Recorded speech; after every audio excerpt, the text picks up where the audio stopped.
수학을 좋아하십니까? 수학 문제 푸시는 것을 좋아하십니까?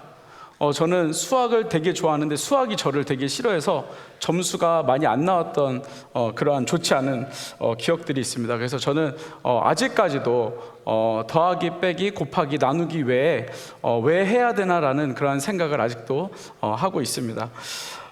여러분, 그 복잡한 수학 문제를 풀기 위해서 풀기 위해서 무엇이 필요하죠? 공식이라는 것이 필요합니다. 여러분, 근해 공식 아시나요? 근해 공식 아시나요? x는 2a분의 마이너스 b 플러스 마이너스 루트 b제곱 마이너스 4ac.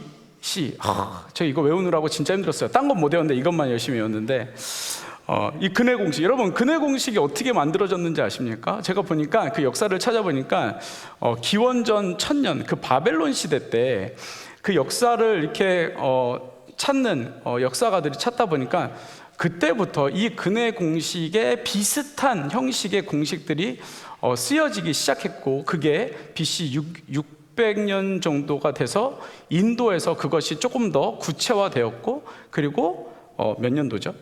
그 다음에 그게 이제 유럽으로 넘어가서 유럽에서 기원 후 9세기에 이슬람에서 이 공식이 이제 공식적으로 만들어지기 시작했고, 그것을 확립한 것은 16세기에 유럽에서 이 수학자들이 확립을 했다고 합니다. 이거 제 말이 아니고요, 그냥 인터넷에 나온 걸 제가 얘기해 드리는 거예요. 궁금하시면 찾아보시기 바랍니다. 그래서 그게 2차 방정식, 3차 방정식, 4차 방정식까지 이게 이제 이렇게 확장이 됐는데, 여러분 이 공식이라는 것은 어떻게 만들어졌나 봤더니 많은 시간들과 그리고 많은 그 대입, 그리고 실패와 성공을 통해서 이 공식들이 만들어졌다는 것이죠. 여러분, 근데 이 공식이 만들어졌다는 것은 무엇입니까? 이렇게 수학 공식을 쓰면 이러한 답이 나온다, 이러한 숫자를 집어넣으면 이러한 정확한 답이 나온다라는 것을 이야기해주고 있는 것입니다. 그러니까 수없이 많은 시간과 수없이 많은 반복적인 연구를 통해서, 문제풀이를 통해서 무엇이 만들어졌어요? 공식이라는 것이 만들어졌다는 것입니다. 여러분, 오늘 본문에 보면 우리가 잘 알고 있는, 너무나도 잘 알고 있는 시편 23편, 저희 집에서도 늘 이 말씀을 외웠던 기억이 있습니다. 수련회 가면 꼭 이거 외우시죠. 지금 보니까 포이맨 반에서도 이 구절을 시편 23편을 통째로 외우는 것 같은데, 여호와는 나의 목자, 이것도 숨 안 쉬고 사실은 해야 되는데 시간이 없으니까 나중에 하도록 하겠습니다. 네, 여호와는 나의 목자시니 내게 부족함이 없음이로다 라는 이 성경 구절, 우리에게 너무나도 익숙한 구절인데요. 여러분, 이 시는 누가 썼죠? 이 시는 다윗이 썼습니다. 네, 여러분, 다윗의 삶을 이렇게 돌아보면 다윗의 삶이 늘 평탄하지는 않았습니다. 다윗의 삶을 보면 그의 인생에 늘 소외되는 삶을 살았던 것을 알 수 있습니다. 사무엘이 왕을 뽑으러 왔을 때, 그 이새의 집에 왔을 때 다윗의 형들은 다 그 사무엘이 온 곳으로 갔는데 다윗만 소외되어서 양을 대표적으로 지키고 있었습니다. 여러분, 그 마음이 어땠을까요? 형들은 누가 높은 사람이 와서 왕을 뽑는다고 갔는데 나는 양을 지키고 있어요. 그럼 마음이 되게 서운했겠죠. 여러분, 그리고요, 이 다윗은요, 그 사울이 그 어린 나이의 다윗을 죽이기 위해서 군사들을 떼로 몰고 다녔습니다. 여러분, 그 마음이 얼마나 부담스러웠겠습니까? 여러분, 그래서 심지어 이 다윗은요, 이방 나라로 피해가지고요, 미친 척을 했습니다. 어떻게? 침을 흘리면서, 헛소리를 하면서 미친 척을 했던 사람이 다윗이었습니다. 여러분, 그리고 뿐만 아니라 그것도 모자라서 나중에 왕이 되었음에도 불구하고 압살롬이라는 아들이, 욕한 게 아니고 압살롬이, 나쁜 놈이 계속 아빠를 죽이기 위해서 따라다녔습니다. 그래서 이 다윗은요, 어떻게 보면 참 도망자의 인생을 살았던 그러한 사람이었습니다. 좀 잘 나간다 싶었는데 한 여자가 갑자기 눈에 들어와서 그와 간음을 하게 됐고, 뿐만 아니라 결국 그의 남편을 죽이는 그러한 살인을 저질렀던 사람이 다윗이었습니다. 그 인생이 정말 징하게 힘들었던 사람이었고 징하게 하나님 앞에서 훈련받았던 사람이 바로 다윗이었습니다. 여러분, 이렇게 징하게 산 다윗은 이 수없이 많은 실패와 또 어떠한 성공을 통해서 그 인생 가운데 공식이 만들어졌습니다. 여러분, 그 공식이 뭘까요? 오늘 본문입니다. 여호와는 나의 목자시니. 여러분, 그 수없이 힘든 그 우여곡절이 많았던 그 시절을 살아보니까 나중에 보니까 그 많은 죄를 짓고 또 수없이 많은 핍박을 받고 도망자의 삶을 살아보니까 하나님이 나의 목자가 아니었으면 나는 살 방법이 없었던 사람이라는 것을 알게 되었습니다. 여러분, 그래서 여러분들 삶 가운데 다윗이 오늘 고백했던 것처럼 여호와는 나의 목자시니, 여러분, 이 은혜가 저와 여러분들 삶 가운데 있기를 간절히 소망합니다. 여러분, 여호와가 나의 목자시면 어떤 일이 일어나는지 아십니까? 여러분, 그 다음에 1절 여호와는 나의 목자시니 그 다음 절부터 6절까지의 은혜가 있는 것입니다.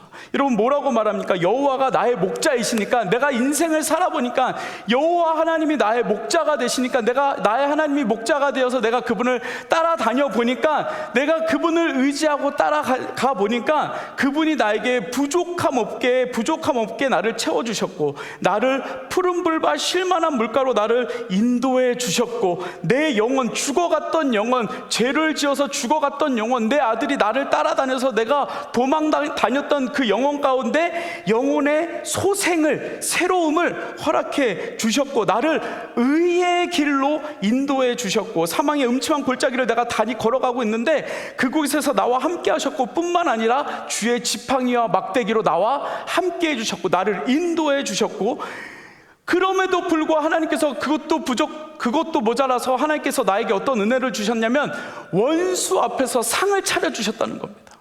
원수 앞에서 잘 되는 모습을 보여주셨다는 것입니다. 뿐만 아니라 내 잔이 넘치도록 은혜를 주셨고, 선하심과 인자하심으로 나를 함께 하셨고, 내가 마지막에 여호와의 집에 거하는 은혜를 누리게 되었다는 것입니다. 여러분, 근의 공식보다 훨씬 더 쉽습니다. 저 사실 이거 외우느라고 아까 전에 간증할 때 저기 앉아가지고 까먹었을까봐 또 다시 보고 그랬거든요. 봤지요, 뒤에서. 막 봤는데, 여러분, 여호와는 나의 목자시니, 그 여러분 다윗의 공식, 하나님의 공식, 여러분들 삶 가운데 여러분들의 목자 되어주시는 하나님, 여호와는 나의 목자시니라고 고백하며 그 목자 되신 예수 그리스도 하나님을 따라갈 때 부어주시는 이 놀라운 은혜, 시편 23편의 은혜가 저와 여러분들의 간증이 되어지기를 간절히 소망합니다. 여러분, 이제 오늘부터 이제 목장이 새롭게 시작됩니다. 어저께 우리 목자님들 나오셔서 셔플을 했습니다. 여러분, 근데 지난주만 나온 것이 아니라 우리 목자님들이 이 목장을 위해서 2주 전부터 토요일 날 나와서 같이 기도하고, 같이 은혜를 나누고, 같이 기도 제목을 나누고 하나님의 은혜를 구했습니다. 그리고 또 한 주간 기도하고, 어저께 또 나와서 함께 기도하고, 우리가 어떻게 하면 우리 목원들을 잘 섬길 수 있을까 함께 기도하고 은혜를 나눴습니다. 여러분, 근데 제가 소원하기는 여러분들 이 목장을 통하여서 여호와는 나의 목자가 되신다는 것을 고백할 수 있는 목장들이 되어지기를 간절히 소망합니다. 여러분, 목장이라는 거 다 다른 사람들이 모였습니다. 다 20년, 30년 다른 인생을 살다가, 각자의 삶을 살다가 한 곳에서 모였으니, 여러분, 만나서 그 은혜를 나누고 만나서 맞춰간다는 것이 쉬울까요? 어려울까요? 쉽지 않습니다. 여러분, 그런데 여러분들이 동일하게 고백할 수 있는 것은 무엇이냐면, 여호와가 나의 목자라는 것을 동일하게 고백했을 때 하나님께서 우리에게 부어주시는 은혜가 무엇이냐면, 우리를 푸른 풀밭 쉴만한 물가로 인도해 주시는 그 목장의 아름다움을 허락해 주신다는 것입니다. 여러분, 저는 기도하는 것이 있습니다. 무엇이냐면, 지금 우리가 살아가는 지금 이 시대, 현재의 시대가 참 미래가 불투명하다고 이야기합니다. 참 어려운 시대라고 이야기합니다. 불안한 시대를 우리가 살아가고 있다고 이야기합니다. 여러분, 우리의 인생은 늘 불안했습니다. 사실 10년 전에도 경기가 참 불안했고요, 20년 전에도 경기가 참 불안했습니다. 여러분, 근데 우리가 불안한 인생이야, 미래가 불투명해 라고 이야기하시는 것이 아니라, 우리가 이 목장 모임을 통해서, 야, 여호와가 나의 목자가 되어주시니까 내가 두렵지가 않아, 하나님께서 내가 여호와가 나의 목자가 되어주시니까 내 마음이 두렵지 않아. 여러분, 이런 고백이 저와 여러분들 가운데 있기를 간절히 소망합니다. 그래서 이 목장을 통해서 여호와는 나의 목자이십니다. 지난주에도 여호와께서 나의 목자가 되어주셔서 내 마음 가운데 기쁨이 있었습니다. 이 다음 주에도 여호와께서 나의 목자가 되어주셨으면 좋겠습니다라고 고백할 수 있는 여러분들의 목장이 되어지기를 간절히 소망합니다. 여러분, 내 거를 드러내는 것이 아니라 하나님의 은혜를 구하며 나아갈 수 있는 그 기쁨이 이 목장을 통해서, 이번 텀을 통해서 여러분 이루어지기를 간절히 소망합니다. 그래서 이 텀이 끝났을 때 우리 여호와는 나의 목자시니 이 고백을 통해서 부어주신 은혜로 인하여 여러분 이곳에서 또 간증이 이어질 수 있기를 간절히 소망합니다. 여러분, 하나님께서 여러분들의 무엇이 되어준다고요? 목자가 되어주십니다. 아멘. 목자가 되어주십니다. 여러분, 그래서 우리 청년부의 공식은 뭐라고요? 여호와는 나의 목자시니. 다시, 여호와는, 여러분, 그 공식이 여러분들에게 완벽하게 적용되어지기를 간절히 소망합니다. 여러분, 그래서 이번 텀 우리가 기대하며 하나님께서 하실 일들을 기대하며 나아가기를 간절히 소망합니다. 여러분, 이 시간 우리 같이 찬양했으면 좋겠습니다. 여러분, 기대라는 찬양 아시죠? 주 안에 우리 하나 모습은 달라도. 여러분, 이 찬양을 통해서 우리가 하나님의 하실 일들을 기대하고 하나님께서 만들어 가시는 일을 기대하고, 하나님께서 다 다르지만 목장 안에서 하나의 공동체로 한 성령으로 인도해 주시는 그 은혜를 기대하며 나아갈 수 있는 저와 여러분 되어지기를 간절히 소망합니다.